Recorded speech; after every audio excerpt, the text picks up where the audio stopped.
श्री सद्गुरु महाराज की जय।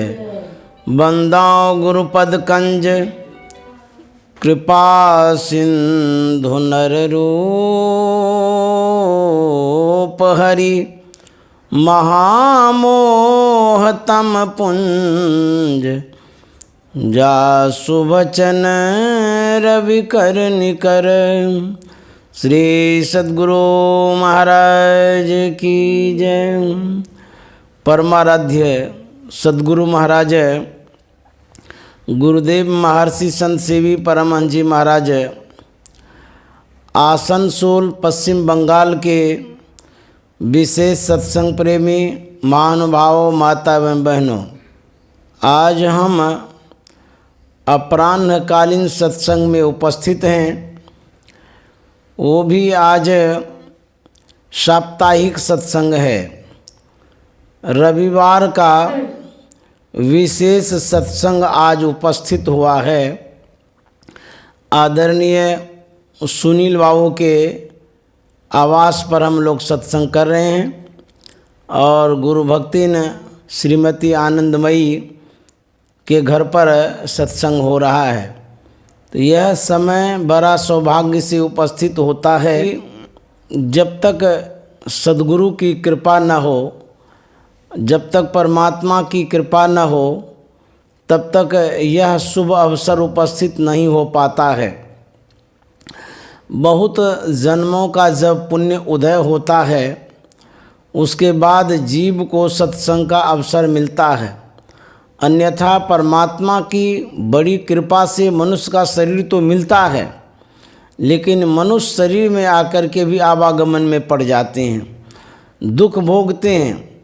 जब जीव का पूर्ण उद्धार होने वाला होता है, तब जीव को सत्संग मिल जाता है। अन्यथा मनुष्य शरीर में आकर के वह दुख भोगते ही रहता है। तो असीम अनुकंपा परमाराध्य का सद्गुरु महाराज का है, जो हम लोग आज साप्ताहिक सत्संग कर रहे हैं। और नए साल में एक बार भेंट हुई है 2023 ईस्वी में, क्योंकि पिछले बार आए थे और अब की बार पहली बार आए हैं 2023 में। तो यह भी एक संयोग है। इस संसार में जो महामारी आई, कोरोना बीमारी आई, उस बीमारी में कितने अपने चले गए, इसका कोई ठिकाना नहीं है। और हम नज़रों से देखें, उस बीमारी की चपेट में आने वाले तड़पते रह गए और तड़प करके प्राण छोड़ दिए। हम आज यदि सकुशल हैं, स्वस्थ हैं, सद्गुरु की इसमें बहुत बड़ी कृपा है। तो सद्गुरु का जो आश्रय लेता है, शरण ग्रहण करता है, उसकी सुरक्षा भी सद्गुरु महाराज करते ही हैं। हम लोग नवधा भक्ति का प्रसंग सुन रहे थे। वह रामचरितमानस का मूल प्रसंग है, सार प्रसंग है और भक्ति करने वाले के लिए बहुत बड़ा संबल है वह प्रसंग। क्योंकि और भी सारे प्रसंग हैं, लेकिन नवधा भक्ति का जो स्थान है, वैसा स्थान किसी और प्रसंग को नहीं मिला है। क्योंकि नवधा भक्ति का जो प्रसंग है वह पूर्ण प्रसंग है। उसमें जीव के कल्याण के लिए सारी बातें आ गई है। यदि उस प्रसंग को ध्यान से सुन करके हम आप जीवन में उतारेंगे तो अवश्य कल्याण होगा। हम लोग सुन रहे थे, माता सबरी की कुटिया में प्रभु श्री राम आए हैं। देखिए इसमें पूर्ण प्रसंग कैसे है वो बतलाने जा रहे हैं। हम सामाजिक प्राणी हैं। हमारे यहाँ कुटुंब, अतिथि, मेहमान, जजमान सब आते रहता है। उसका हम आवभगत करते हैं, शिष्टाचार का पालन करते हैं, सम्मान करते हैं, सुस्वागत करते हैं। यथासंभव अपने संसाधनों के द्वारा। हमारे पास जो व्यवस्था होती है या रहती है, उन व्यवस्था के अनुरूप आगंतुक अतिथि का हम सत्कार क्या करते हैं। तो इस प्रसंग में सबसे पहले आतिथ्य सत्कार की सीख मिलती है। जैसे प्रभु श्री राम आए हैं तो बड़े मेहमान आए हैं, बहुत बड़े अतिथि हैं, भगवान कोटि के व्यक्ति हैं। तो सबरी माता तो कुटिया में रह रही है, जंगल में रह रही है, और व्यवस्थित जीवन कहिए, भौतिक संसाधन का अभाव उनके जीवन में देखा गया है, क्योंकि जंगल में क्या चीज़ मिलेगा सेवा सत्कार के लिए। लेकिन फिर भी सत्कार किस तरह से किया जाता है, संतुष्ट अपने इष्ट को किस तरह से कर पाएंगे, यह भी सीख इसमें है। भगवान श्री राम जैसे ही आए, भले साधन का अभाव था, लेकिन पवित्र स्थान देते हैं बैठने के लिए। पवित्र आसनी पर प्रभु श्री राम को बिठाते हैं और जानते हैं बैठने के साथ कुछ बातचीत नहीं करते हैं, सेवा सत्कार करते हैं। सबरी माता प्रभु श्री राम को जलपान देती है। क्या जलपान कराती है? उनके पास जो फल फूल था, कथा प्रचलित है कि बेर खिलाए थे, वो भी बड़ा मधुर बेर, मिठास जिसमें था, मीठा बेर खिलाए थे। तो कोई भी अतिथि हमारे यहाँ आते हैं, सर्वप्रथम उनको बैठने के लिए देना चाहिए, ये शिष्टाचार है। उसके बाद द्वितीय स्थान आता है जल का, जल देना चाहिए, पीने के लिए भी देना चाहिए, पैर पखारने के लिए भी देना चाहिए। तीसरा स्थान आता है कुछ खिलाने का। मैं गया था, गोंडा जिला यूपी में पड़ता है, वहाँ किसी के यहाँ गया था। तो जैसे गया तो वैसे ही वो बतासा ले आया। बतासा नहीं बिकता है, उजला उजला होता है चीनी का। अब पानी भी ले आया। मैं खड़ा ही था, उन लोगों ने कहा कि ये पहले खा लीजिए, पानी पी लीजिए। तो मुझे बड़ा आश्चर्य लगा, अभी बैठो नहीं किए हैं, पहले का था खाने के लिए। थोड़ा सा मुंह में ले लिया, पानी पी लिया, उसके बाद बैठा। तो मैंने पूछा आप लोगों ने पहले खिलाया क्यों? तो उन लोगों ने कहा कि अतिथि हमारे कहाँ दूर देश से आए हैं, प्यास लगी होगी, कमजोरी भी आ गई होगी, थक गए होंगे, थकान महसूस होता है ना चलते चलते। इस ख्याल से हम लोग कुछ मीठा पदार्थ खिलाते हैं, तो उससे एनर्जी आ जाती है, ताकत आ जाता है, तो हमारे जो मेहमान हैं वो खुश हो जाएंगे। तो मीठा पदार्थ खिलाने से शरीर में कमजोरियां दूर हो जाती है। यहाँ तक कि डॉक्टरों ने यह भी सलाह दिया है, शुगर आपके शरीर में कितना भी हो, यदि आपको वीकनेस महसूस होता है, कमजोरी महसूस होती है, उस अवस्था में आप कुछ मीठा पदार्थ खा सकते हैं, क्योंकि शुगर डाउन हो जाता है, तब कमजोरी विशेष महसूस होने लगती है। तो उस समय चाहे चॉकलेट हो या कोई मीठा पदार्थ हो लेना चाहिए, तो एनर्जी आती है। तो इस तरह से वहाँ सत्कार किया गया। तो सबरी माता ने बेर खिलाया, मीठा बेर। भगवान श्री राम खा कर के बड़े प्रसन्न होते हैं। उसके बाद क्या करना चाहिए, हम अपने अतिथि के लिए सेवा सत्कार में क्या करें? तो सबरी माता सिखाती है कि हमारे जो विशेष मेहमान हैं, जिनको आपने स्थान दिया है, आवास दिया है ठहरने के लिए, खिला पिला करके उनका गुणगान करना चाहिए, बड़ाई करनी चाहिए कि मेरा सौभाग्य है जो आप यहाँ आए।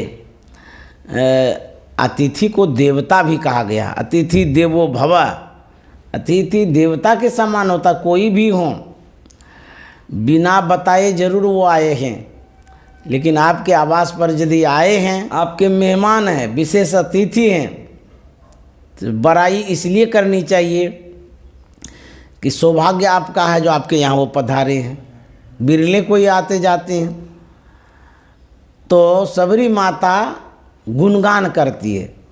बहुत लोग तो अपनी कहानी सुनाते हैं, अपनी समस्याओं को डाल देते हैं सामने में कि हमको ये दुख है तो हमको वो दुख है, हमको ये परेशानी है तो वो है। लेकिन सबरी माता परेशानी में थी, दिक्कतें तो थी, बहुत सारी समस्या थी, यहाँ तक कि उसको तो जल भी लेने से मना कर दिया था वहाँ के लोग। लेकिन अपनी समस्या को दरकिनार कर देती है, अलग रख देती है और प्रभु श्री राम का गुणगान करती है। क्या कहती है कि विधि स्तुति करो तुम्हारी, अधम जाति मैं जड़ मति भारी, अधम ते अधम अधम अति नारी, तिन मैं मति मंद अघारी। हे अघारी, अघारी का मतलब होता अघ मन पाप, हारी मन हरने वाले। हे पाप के हरण करने वाले प्रभु श्री राम, मैं आपकी स्तुति किस तरह से करूं, क्योंकि मैं नीच जाति की हूं, अधम कुल उत्पन्न हूं। अब देखिए बहुत लोग नहीं समझ पाते हैं इस प्रसंग को, तो अपना अकल लगाते हैं, अपना दिमाग लगाते हैं कि यहाँ पर सबरी माता को छोटा बताया गया है। लेकिन नहीं, सबरी माता की सेवा भावना, भक्ति भावना को दर्शाया गया है, विनम्रता को दिखाया गया है। हम अपने इष्ट के सामने, बड़ों के सामने विनम्र कैसे रहें, इस प्रसंग में यह बतलाया गया है, दिखाया गया है कि जब बड़े हमारे सामने उपस्थित हों, हम अपने गुण का बखान न करें, हम अपने बाहुबल का व्याख्या न करें। आपके पास भले सब कुछ है, बहुत सामर्थ्य है, संपत्ति है, बहुत बल है, नामी ग्रामी व्यक्ति आप हैं, लेकिन फिर भी अतिथि के सामने आप छोटे हैं। छोटा बन करके रहना चाहिए। यही हमारी संस्कृति की सीख है, यही हमारे संस्कारों का कहना है, और हमें जो सिखाया गया है संतों ने, उसके आधार पर अपने आप को छोटा बना करके रखना चाहिए। जो दीनहीन भाव में रहते हैं, इष्ट के सामने, बड़ों के सामने, अतिथियों के सामने, उसकी बड़ाई होती है, गुणगान होता है, जिस तरह से सबरी माता का हो रहा है। सबरी माता भले ही वो कहती है कि मैं नीच कुल से उत्पन्न हूँ, अधम हूँ, मंद बुद्धि वाली हूँ, यह भाव प्रकट करना हुआ। ऐसा नहीं कि सबरी माता वो मंद बुद्धि की थी, अरे वो तो संतत्व को प्राप्त कर चुकी थी, उनके पास पूर्ण भक्ति थी, पूर्ण साधना थी, वो तो सफल थी। लेकिन कितना भी हम साधना में बड़े हो जाएं, शिष्टाचार यही सिखाता है कि बड़ों के सामने छोटे बन करके रहना चाहिए। जो छोटे बन करके रहते हैं तो छोटा नहीं हो जाता है, बल्कि वो सबसे बड़ा हो जाता है। तो सबरी माता के प्रसंग से यह भी सीखने को मिलता है कि हमारे जो अतिथि हैं, मेहमान हैं, उनका सत्कार इस तरह से करना चाहिए, जिस तरह से सबरी माता ने कहा। अब देखिए भगवान श्री राम इस पर क्या प्रतिक्रिया व्यक्त करते हैं। भगवान श्री राम क्या कहते हैं, कह रघुपति सुनु भामनी बाता, मानव एक भगति करी नाता। भगवान श्री राम कहते हैं कि सबरी, तू अपने आप को छोटी समझती है, ओछी समझती है, मंदबुद्धि वाली कहती है, नीच जाति की बोलती है, लेकिन मेरी जो दृष्टि है, मेरा जो ख्याल है, मैं जो तुमको देख रहा हूँ, किस दृष्टि से, तो भगवान श्री राम कहते हैं भामनी बाता। जब पर्यायवाची शब्द को ढूंढेंगे, पता लगाएंगे, तो भामनी शब्द का जो विशेष अर्थ है, एक तो है क्रोध करने वाली स्त्री, दूसरा है सुंदर स्त्री। तो यहाँ प्रभु श्री राम ने सुंदर स्त्री कहा है, क्रोध तो करती नहीं थी सबरी माता, तो सुंदर स्त्री जो कहा, ऐसा क्यों कहा, जबकि हम सबरी माता के भौतिक रूप को यदि देखें तो काली कलोटी थी। तो ये प्रभु श्री राम ने सुंदर क्यों कहा दिया, तो सुंदर जो है सिर्फ रूप से ही सुंदर नहीं होता है व्यक्ति, गुण से भी सुंदर होता है। तो प्रभु श्री राम ने क्या देखा माता सबरी के अंदर में जो सुंदर स्त्री का दिया? तो सबरी माता तो सुंदर ही सुंदर थी, असुंदर तो थी ही नहीं। क्या सुंदरता थी उनमें? वो गुण में सुंदर थी, साधना में सुंदर थी, चरित्र में सुंदर थी, शीलता में सुंदर थी, भाव में सुंदर थी, भक्ति में सुंदर थी। वो तो सुंदर ही सुंदर थी, असुंदर तो थी ही नहीं। वो उनके अंदर में जो ये गुण था सर्वगुण संपन्न थी। इसीलिए सबरी माता ने कहा कि तू सुंदर स्त्री है। मैंने हिंदी के कहानियों में पढ़ा था, वो उस समय छठा सतमा में पढ़ते होंगे लगता है। उसमें एक शीर्षक था रूप बड़ा या गुण। विक्रमादित्य की कहानी थी, निर्णय लेना था। राजा विक्रमादित्य थे। कोई प्रसंग ऐसा हुआ होगा जिसमें ये कहानी बना दी गई। उसमें दो घड़ा मंगाया गया, एक मिट्टी का एक सोने का। दोनों घड़ा में जल भरा गया। कुछ देर तक उस जल को छोड़ दिया गया। उसके बाद बारी बारी से कहा इस जल को पीने के लिए। तो जब सोने के घड़े का जल पिया गया तो उष्ण था, गर्म था। उसके बाद बोला मिट्टी के घड़े का जल पियो।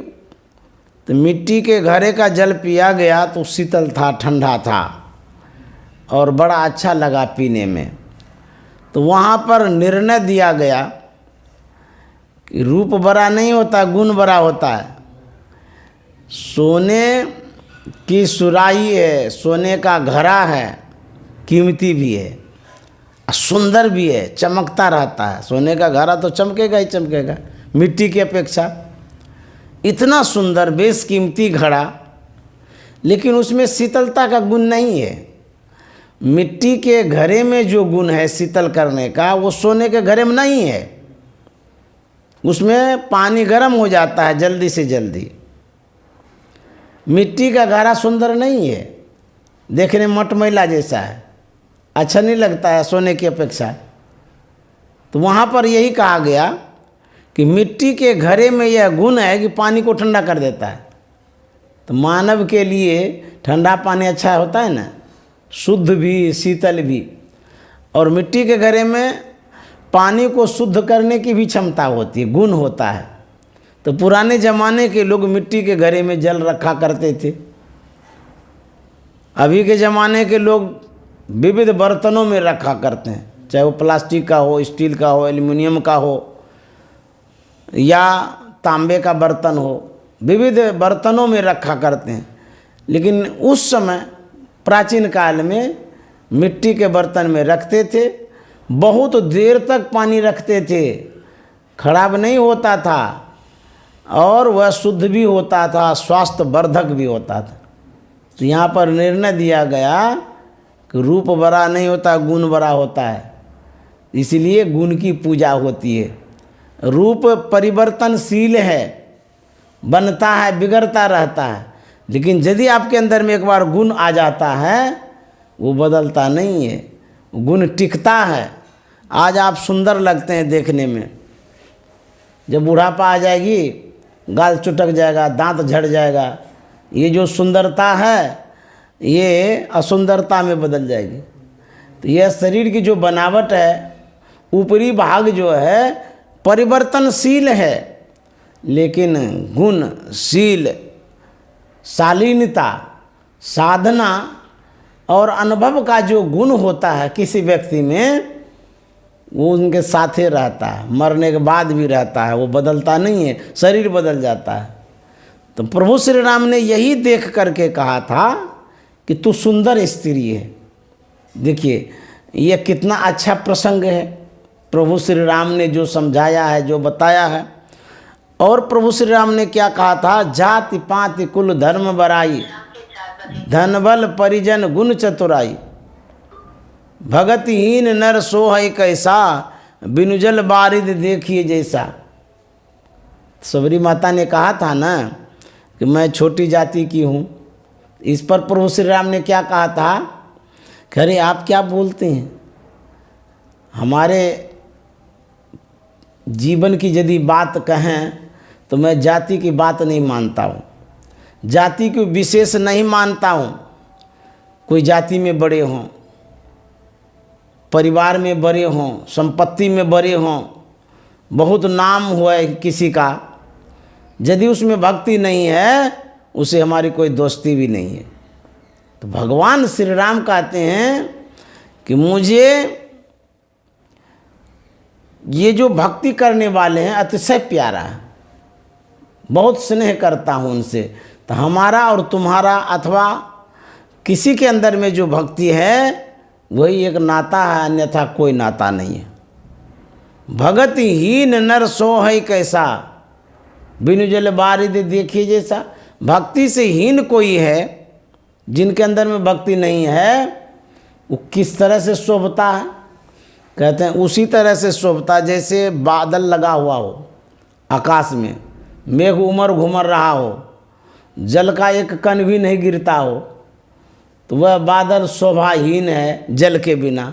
ठीक उसी तरह से सब कुछ आपके पास है, पैसा भी बहुत है, बल भी बहुत है, ऐशो आराम की ज़िंदगी जीते हैं, सिर्फ भक्ति नहीं है तो प्रभु के दरबार में आपकी कोई उपस्थिति भी नहीं है, कोई मान्यता नहीं है। आप उस दरबार में नहीं जा सकते हैं क्योंकि आप सिर्फ संपत्ति को सब कुछ समझ रखे हैं, भक्ति आपके जीवन में कुछ नहीं है। तो प्रभु श्री राम ने सबरी माता से कहा था तुम्हारे अंदर में तो सकल प्रकार भगत दृढ़ तोड़े, सकल मन सब, सभी प्रकार की भक्तियाँ तुम्हारे अंदर में है। तो भक्ति का तो बहुत प्रकार है, जितना प्रकार होता है उतना प्रभाव होता है। तो भगवान श्री राम ने जो नवधा भक्ति बतलाया है, नवों भक्ति में सबरी माता पारंगत थी, पूर्ण थी। तो इसीलिए भगवान श्री राम ने कहा कि तू भामिनी स्त्री है और तुम्हारे अंदर में सभी प्रकार की भक्तियां हैं। प्रभु श्री राम ने आम जन के लिए, जनसाधारण के लिए, हम आप जैसों के लिए सबरी माता को माध्यम बना करके उपदेश दिया है, आदेश दिया है, संदेश दिया है। उन्होंने क्या कहा, सबरी यदि कोई मेरी भक्ति करना चाहता है तो उसको क्या करना चाहिए, मंदिर में जाना चाहिए, पान फूल चढ़ाना चाहिए? नहीं, भगवान श्री राम ने आदेश सीधे दिया है। रामचरितमानस में पढ़े, जो नहीं पढ़े हैं पढ़ लीजिएगा। यदि मेरी कोई भक्ति करना चाहता है तो पहले उनको संत के शरण में जाना होगा।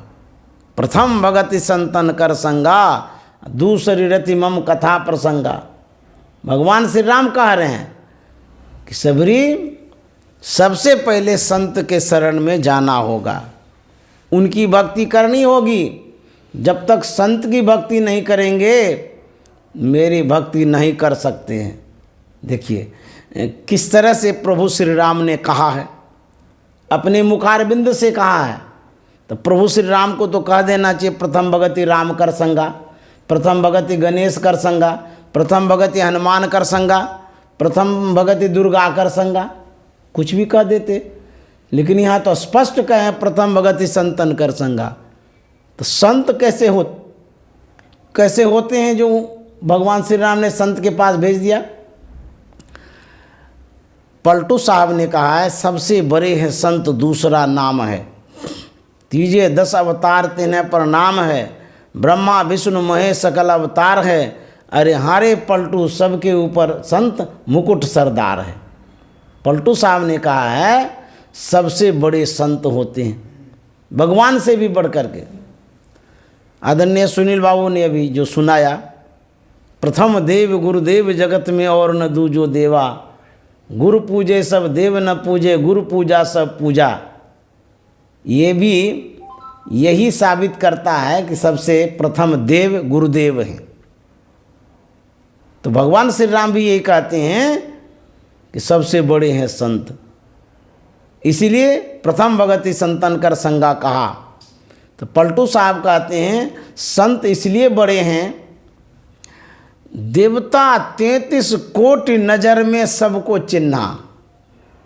33 करोड़ देवता है, उन सबको मैंने देखा है, संत के कैटेगरी में वो नहीं है, बराबरी में नहीं है।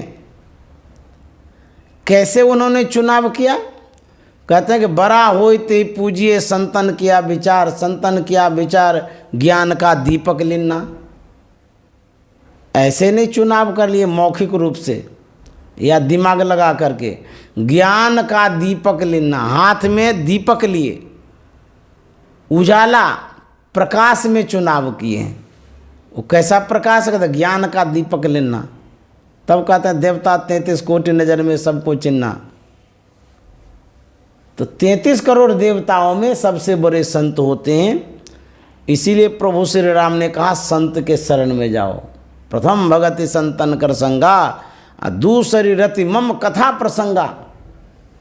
भगवान श्री राम कहते हैं कि सबरी दूसरी भक्ति जो है मेरी कथा में जो प्रेम रखता है। तो भगवान श्री राम की जो कथाएं हैं, कौन सी कथा, कैसी कथा?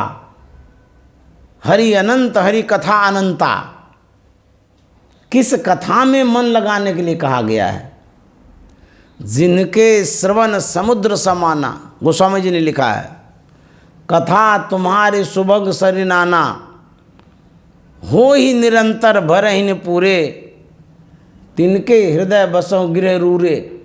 गोस्वामी जी कहते हैं जिनका कान कैसा है? समुद्र के समान।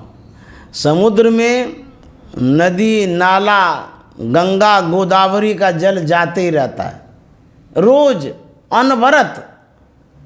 किसी भी जल की धाराओं का अंतिम स्थान सागर है। कोई भी जल धारा हो समुद्र में जाकर के ही समाहित होता है, वहीं टिकता है, रुकता भी है। तो गोस्वामी जी कहते हैं जिस तरह से सागर में जितना भी जल चला जाए वो भरता नहीं है, कभी नहीं भरता है, कितना भी चला जाए।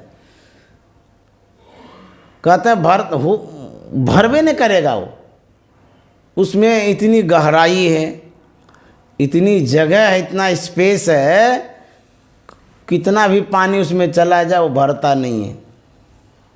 आप जाकर के देख भी सकते हैं बाढ़ के समय या जिस समय बरसात होती है उस समय भी देख सकते हैं कितना पानी जाता है, नहीं भरता है।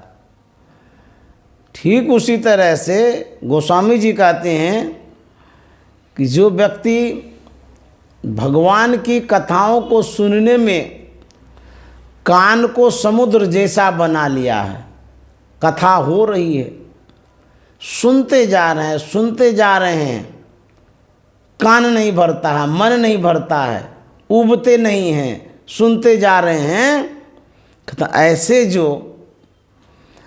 श्रोता हैं, सुनने वाले, उनके हृदय में भगवान राम का वास हो, उनके हृदय में। लेकिन यदि गोस्वामी जी के इन पद्यों पर विचार करेंगे तो पता चलेगा गोस्वामी जी ने कहा है हो ही निरंतर। कौन सी कथा है?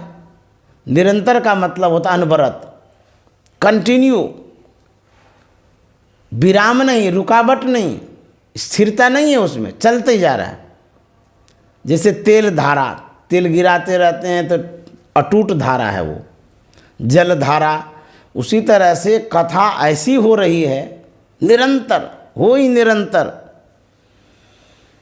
भरहीन पूरे। अब निरंतर कथा जो है वह कौन सी कथा है? जब कथावाचक कथा करता है तो टूट जाती है कथा बीच में। कुछ घंटे करते हैं, फिर वो अपना खाने के विश्राम में चले जाते हैं, खाने के लिए चले जाते हैं, उसके बाद फिर दोबारा कथा करते हैं। ये निरंतर कथा नहीं हुई, टूटने वाली कथा हो गई।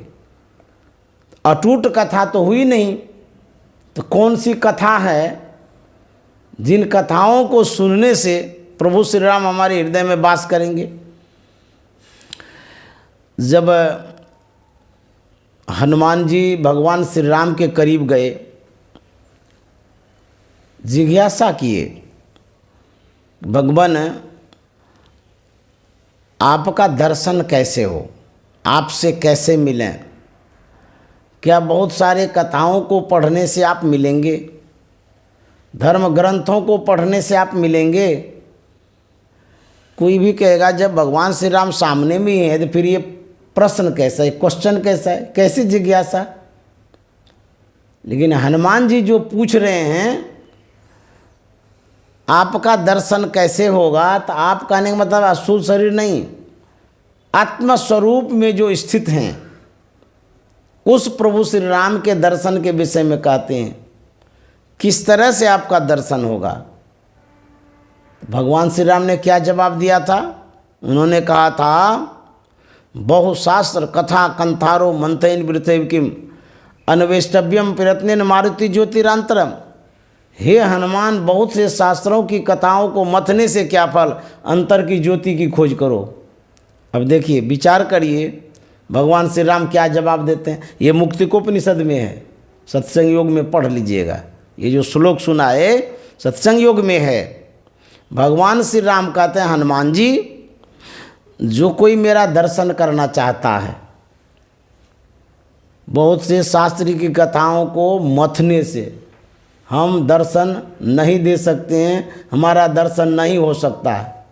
मथना शब्द देखिए, जैसे बच्चा किसी चीज़ को मथता है या कोई अनर्गल बातें बकते रहता है, उसको मथना कहते हैं। ये कितना मथन करते हैं आप, जिसमें कोई सार नहीं हो, सत्य नहीं हो।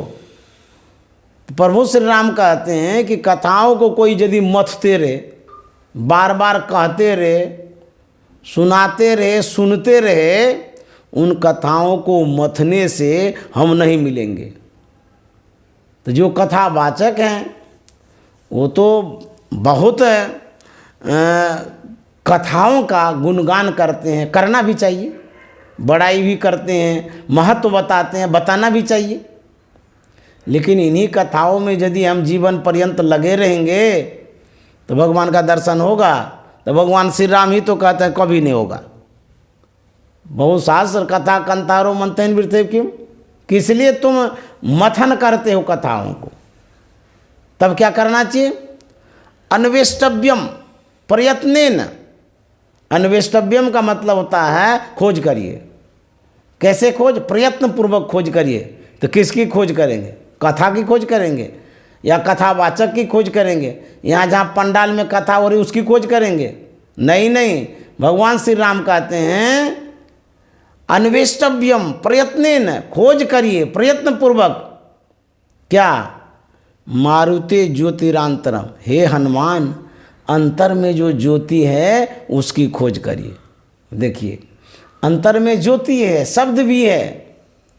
तो भगवान श्री राम कहता है हमको मत खोजो, कहीं मत खोजो हमको। यदि तुम खोजना चाहते हो, वास्तव में हम ज्योति और शब्द स्वरूप हैं, तुम्हारे अंदर में है वो ज्योति। प्रकाश को कहते हैं, प्रकाश और शब्द तुम्हारे अंदर में है, उसकी खोज करो। जिस दिन प्रकाश और शब्द मिल जाएगा उस दिन मैं मिल जाऊंगा, कहीं जाने की आवश्यकता नहीं है। ये जो कथा है, अंतर की कथा, भीतर की कथा, शब्द की कथा, सुरत के द्वारा जो सुनते हैं, यही निरंतर कथा हो ही रहा है, कभी बंदे नहीं होता है आ रही धुर से सदा तेरे बुलाने के लिए। प्रथम स्फुटित पराधारा जिनसे कहिए स्फोट है सो, स्फोट वही, उद्गीत वही, ब्रह्मनाद शब्द ब्रह्म ओम वही। ये निरंतर कथा है। अंतर में जो ध्वनियाँ हो रही है, जो शब्द हो रहा है, उन्हीं शब्दों को सूरत से सुनेंगे, यही निरंतर कथा है।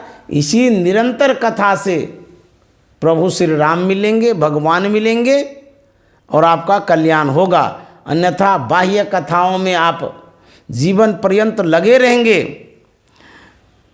अल्पकालिक सुकून मिलेगा बाह्य कथा में, क्योंकि वहाँ ढोल बजता है, मजीरा बजता है, कहीं कहीं नाच गान भी होता है, मनोरंजन जैसा वातावरण रहता है। यह भी कह सकते हैं कि आपको श्रवण ज्ञान होगा। कथा सुनने से श्रवण ज्ञान होता है, लेकिन मोक्ष और मुक्ति मिलेगी ऐसा प्रभु श्री राम को मान्य नहीं है। सिर्फ कथा, बाह्य कथा सुनते रहेंगे या ग्रंथों को पढ़ते रहेंगे, इतना भर यदि आप रह जाएंगे तो कल्याण नहीं होगा, भगवान नहीं मिलेंगे। तब क्या करना होगा? धर्म कथा बाहर सत्संगा, अंतर सत्संग ध्यान अभंगा। धर्म कथा जो है, जहाँ जहाँ आप सुनते हैं, जहाँ जहाँ जाते हैं सत्संग सुनने के लिए, कथा सुनने के लिए, पंडाल में जाते हैं, दूर दूर से कथावाचक आते हैं, वो जो सुनाते हैं ये बाह्य सत्संग है। धर्म कथा बाहर सत्संगा, फिर अंतर सत्संग ध्यान अभंगा। अभी जो हम लोग सुन रहे हैं ये बाह्य सत्संग है, बाहर का सत्संग है। सिर्फ इतना ही सुन करके रह जाएंगे तो हम आपका भी कल्याण नहीं होगा। तब कहते हैं ध्यान करना होगा, अंतर सत्संग ध्यान अभंगा। जब अभंग ध्यान करेंगे, भीतर का ध्यान करेंगे, ज्योति और शब्द की खोज करेंगे, यही है निरंतर कथा। जब तक इस निरंतर कथा को नहीं सुनेंगे तब तक प्रभु श्री राम आपके हृदय में नहीं बसेंगे। तुलसी साहब कहते हैं कि है आ रही धुर से सदा, तेरे बुलाने के लिए। कोई आदमी बुलाने के लिए आ रहा है? नहीं नहीं, उस शब्द जो है वही शब्द प्रस्फुटित है, अंतर का शब्द। उसी शब्द को हम जब सुनेंगे या साधक जब सुनेगा, वही निरंतर कथा है, तब परम परमात्मा तक पहुंच जाएंगे। हम लोग प्रभु श्री राम के विचार को सुन रहे हैं। दूसरी भक्ति में भगवान श्री राम ने कथा के विषय में कहा। तो कथा क्या होती है मैं अपने समझ से बता दिया। गुरुपद पंकज सेवा तीसरी भक्ति अमान, तीसरे नंबर की जो भक्ति है उसमें बतला दिया गया है गुरु के चरण कमल की सेवा करनी, गुरुपद पंकज सेवा। वो भी उसमें भी बतला दिया गया कंडीशन क्या है। कहता अमान, कोई मान सम्मान नहीं ढूंढेंगे न खोजेंगे, बिना मान का गुरु की भक्ति करेंगे, गुरु के चरण कमल की सेवा करेंगे। तो मान लिया जाए जब तक गुरु सशरीर में है तब तक आप सेवा में हैं तो सेवा कर सकते हैं, तीसरी भक्ति आप कर सकते हैं। उसके बाद सबको तो सौभाग्य नहीं मिलता है कि उनके करीब में रह कर के सेवा करें। जो शिष्य होते हैं सेवा में कुछ ही रहते हैं, सब नहीं रहते हैं, तो उनको स्थूल चरण सेवा का सौभाग्य प्राप्त होता है। और लोग तो नहीं रह पाते हैं, सबका रहना असंभव है। जो रहते हैं वो भोजन करा करके सेवा करते हैं, स्नान करा करके सेवा करते हैं, गुरु आज्ञा का पालन करके सेवा करते हैं। जो नहीं करीब में है, शिष्य तो लाखों लाख में हो जाता है। एक गुरु के पास हजारों लाखों शिष्य होता है, वो कैसे सेवा करेंगे गुरु के चरण कमल की। हाँ, कोई कोई कभी कभी बुलाते भी हैं, घर पर बुला लिए, उनके चरणों की सेवा किए। तो कैसे सेवा करते हैं? बहुत संप्रदायों में ऐसा देखा जाता है, जब आपके घर पर गुरु आते हैं, आपके चरण धोते हैं, चरण पखारते हैं, चरणों में पान फूल भी चढ़ाते हैं, उसके बाद हाथ भी जोड़ते हैं, उनके चरणों में दोनों आँखों को भी लगाते हैं, उनको चूमते भी हैं, और ये इस तरह से पूजा करते हुए देखा जाता है। यदि इतनी ही पूजा करके आप रह जाएंगे तो गुरु की सच्ची सेवा, सच्ची पूजा आप नहीं कर पाएंगे, और जो लाभ होना चाहिए वो नहीं प्राप्त होगा। ये तो स्थूल चरण है, स्थूल सेवा है। जब तक आपके गुरुजी स्वशरीर में है तब तक की सेवा है। शरीर छूटने के बाद वो चरण तो रहा नहीं। फिर भगवान श्री राम ने जो कहा है गुरुपद पंकज सेवा तीसरे भक्ति अमान, तो कैसे करेंगे हम? तीसरी भक्ति हम कैसे करेंगे? संतों ने कहा आज्ञा समन सुसाहिब सेवा। गुरु की आज्ञा का पालन करना भी उनकी सेवा है। उन्होंने जो आदेश दिया, उपदेश दिया, संदेश दिया, उसके अनुरूप चलना भी सेवा है। उसके बाद दूसरे चरण के विषय में बतलाते हैं। संत सदगुरु का जो चरण है एक सूक्ष्म चरण भी है। गुरु महाराज ने लिखा है पद नख बिंदु धरी मन दृष्टि थिर करी नख तेंदु भानुमय गुरु रूप पावे। गुरु महाराज कहते हैं पद नख बिंदु धरी, पद में न पैर, नख में न लौ, जो लौ होता है पैर में। तो संत सदगुरु के चरण कैसे हैं, उसमें नख क्या है? तो गुरु महाराज कहते हैं कि जो सूक्ष्म चरण है, अदृश्य चरण है, अव्यक्त चरण है, अंतर का चरण है, वह बड़ा सूक्ष्म है, महीन है। वो बिंदु रूप जो है वही संत सदगुरु का चरण है। अब परमात्मा का भी वो रूप है। तो बिंदु का दर्शन जो करता है, बिंदु ध्यान जो करता है, तो संत सदगुरु की चरण की पूजा करता है। बिंदु ध्यान जो करता है, तो बिंदु जो है वो नख भी है, चरण भी है, और गुरु का रूप भी है। एक तो बिंदु रूप हो गया। कहते हैं कि जो अंतर में प्रकाश है वो भी गुरु का रूप है, अंतर में जो शब्द है वो भी गुरु का रूप है। तो सिर्फ स्थूल चरण को जान करके हम भक्ति को पूर्ण समझ लें तो ना समझी होगी, अधूरी भक्ति होगी, सफलता नहीं मिलेगी। तो चरण को समझना भी जरूरी है। गुरु महाराज ने रामचरितमानस के बालकांड में लिखा है एक जगह कि 3 तरह का रूप होता है। जैसे कि हम लोग मिट्टी लगाते हैं, तिलक लगाते हैं, भस्म लगाते हैं। यह जो चरण धूलि है यह स्थूल है, बाह्य धूलि है। तो गुरु महाराज ने लिखा है कि दूसरी धूलि भी है जो आभार रूप धूलि है। जब ध्यान करते हैं आंख बंद करके अंतर में, तो वहाँ आभार रूप धूल मिलती है, ज्योति रूप धूल मिलती है। तो यह जो धूल है यह संत सदगुरु के चरणों की सूक्ष्म धूल है। इसी धूल को यदि आप प्राप्त करते हैं तो संत सदगुरु के चरणों से आप लाभ प्राप्त करते हैं। तो ये जो गुरुपद पंकज सेवा है तीसरी भक्ति अमान, तो संत सदगुरु का चरण जो है वो अंतर में है, भीतर में है और बिंदु रूप में है। उस बिंदु रूप का जब आप दर्शन करते हैं तब सदगुरु के वास्तविक चरण का आप ध्यान करते हैं, पूजा करते हैं, लाभ प्राप्त करते हैं। तो यह तीसरी भक्ति है। उसके बाद कहते हैं चौथी भगति मम गुणगन करई कपट तजि गान मंत्र जाप मम दृढ़ विश्वासा पंचम भजन सो वेद प्रकाशा। चौथी भक्ति में क्या कहा गया? चौथी भगति मम गुणगन करई कपट तजि गान। मेरे गुण का बखान जो कोई करता है, तो बखान क्यों किया जाता है? इसलिए करना चाहिए जिससे आप उपकृत हैं।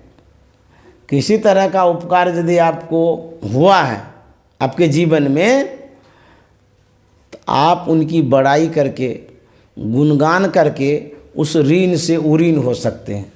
देखिए, गुणगान से भी हम उऋण होते हैं। जैसे आपको कोई 1 लाख रुपया दिया, उधार पैसा लिए, तो आप उसको लौटा दिए, बराबर बराबर हो गया। कोई आपको रुपया दिया, बोला कि नहीं आपके लिए दिए, हम नहीं लेंगे फिर से। ये जो ऋण है, इस ऋण से उऋण कैसे होंगे? तो नाम लेकर के, गुणगान करके, बड़ाई करके कि आप बड़े अच्छे हैं, अनुदान में आपने 1 लाख रुपया दिया, मैं जीवन भर नाम लेता रहूँगा, आप इतने अच्छे इंसान हैं। तो ये जो गुणगान करते हैं वो ऋण से आप उऋण हो सकते हैं। तो वो इसीलिए प्रभु श्री राम ने कहा यदि गुरु का उपकार है, परमात्मा का उपकार है आपके जीवन में, तो उनका गुणगान करिए, बखान करिए, नाम लीजिए। तो कैसे नाम लेंगे? हरि के 1000 नाम, बहुत नाम होता है, लेकिन संत सदगुरु ने जो बतलाया स्तुति विनती करने के लिए, उसी हिसाब से आप उसका गुणगान कर सकते हैं। स्तुति विनती में यश गान है, इष्ट का यश गान है, इस तरह से लेंगे। अब आइए आगे, मंत्र जाप मम दृढ़ विश्वासा, पंचम भजन सो वेद प्रकाशा। जो मंत्र जप करते हैं तो यह 5वीं भक्ति है, लेकिन सगुण भक्ति है मंत्र जप। दृढ़ विश्वास के साथ मंत्र जप करना चाहिए। जप कितना प्रकार का है? जप के प्रकारों में बतलाया गया है कि 3 प्रकार का है मुख्य रूप से। वाचिक जप, उपांशु जप, मानस जप। तो तीनों प्रकार के जप का अलग अलग प्रभाव है। उपनिषद में, शास्त्रों में, पुराणों में ऐसा उल्लिखित है। यदि आप वाचिक जप की महत्ता को जानना चाहें तो उसमें बतलाया गया है जप से सिद्धि मिलती है, शक्ति आती है, बल मिलता है और कामना की पूर्ति भी होती है। तो वाचिक जप से जो भी उपलब्धियां होती हों, जो भी जितना भी प्रकार का, तो शास्त्रों ने यह एक मत से कहा है कि वाचिक जप की अपेक्षा जो उपांशु जप है 100 गुना श्रेष्ठ है। देखिए, वाचिक जप बोल बोल करके करते हैं, हम बोलते हैं, दूसरा कोई सुनता है, उसमें जो सिद्धि और शक्ति है, कहते हैं कि उपांशु जप में 100 गुना सिद्धि और शक्ति है। उपांशु जप कैसे जपते हैं? जैसे होठ हिलता है, पटर पटर करता है ना, दूसरा कोई नहीं सुनता है, आपको हल्का हल्का सुनाई देता, उसको उपांशु जप कहते हैं। तो यह जो उपांशु जप है, धीरे धीरे जो बोलते हैं, इसमें जितना गुण है, जितनी शक्ति है, जितना फल ये प्रदान कर सकता है उपांशु जप, इससे 100 गुना मानस जप आपको फल देता है। बुझिए, वाचिक से 100 गुना उपांशु, उपांशु से 100 गुना मानस जप।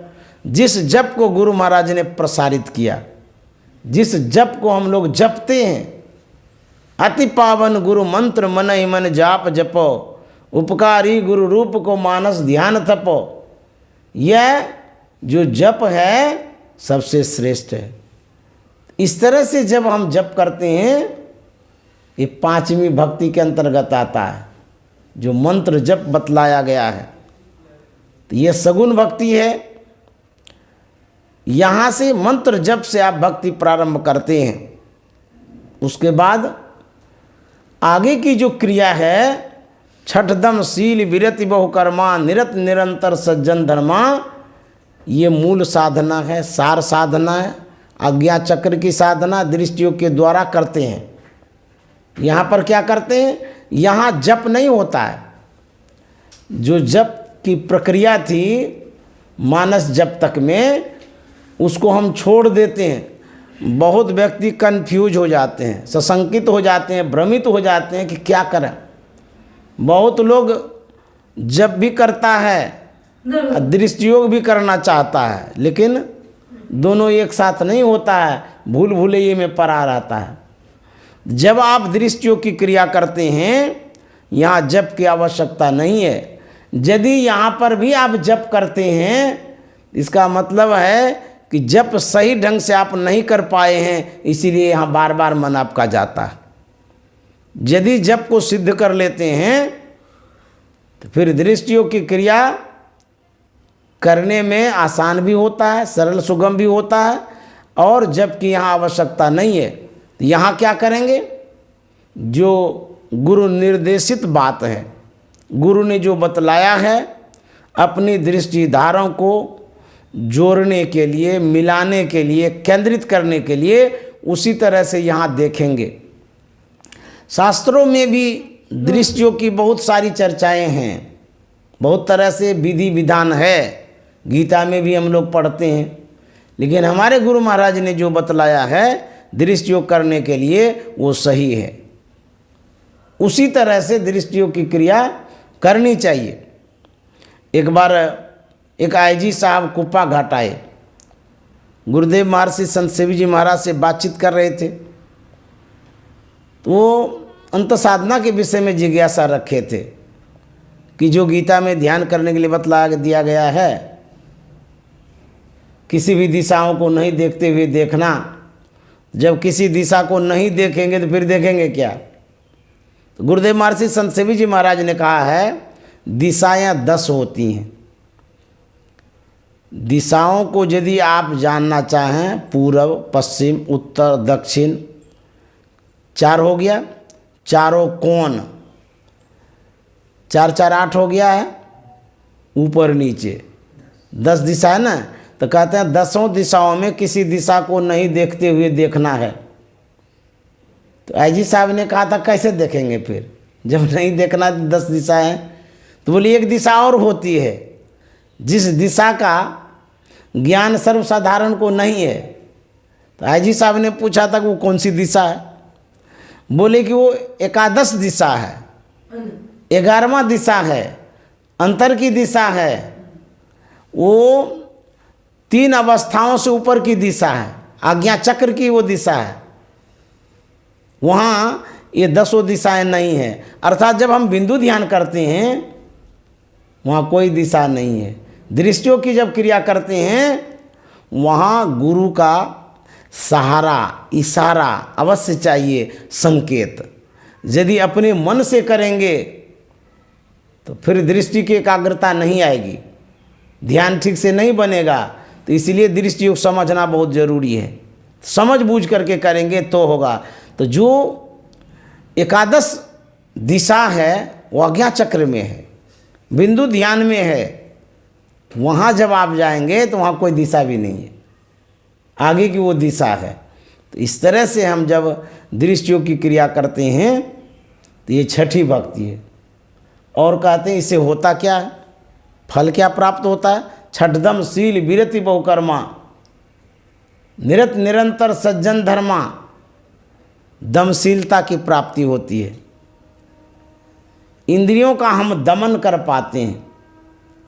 लोग उपवास करके दमन करना चाहता है।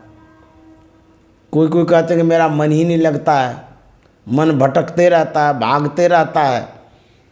यदि सही तरह से आप ध्यान करिएगा तो मन बस में आएगा। 10 इंद्रियां हैं और 10 दिशा है, सब तरफ इंद्रियां भागती रहती हैं, 10 दिशाओं में भ्रमण करती रहती हैं। लेकिन गुरु इंगित दिशा में यदि आप मन को लगाएंगे, समय देंगे सहनशीलता पूर्वक, तो अवश्य मन टिकेगा, लगेगा, बस में आएगा।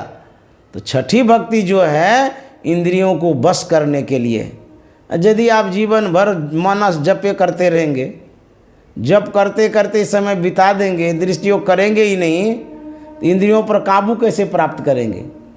तो यह जो यौगिक क्रिया है, यौगिक साधना है, ऋषि मुनियों का जो रिसर्च है, शोध है, यह अद्भुत शोध है। डॉक्टर के पास आप जाएंगे, पूरे बॉडी का एक्सरे करा लीजिए, सब चीज़ एक्सरे में दिखेगा। डॉक्टर साहब से कहिए कि डॉक्टर साहब मन का एक्सरे कर दीजिए, तो मन कैसा है उसको पता नहीं चलेगा।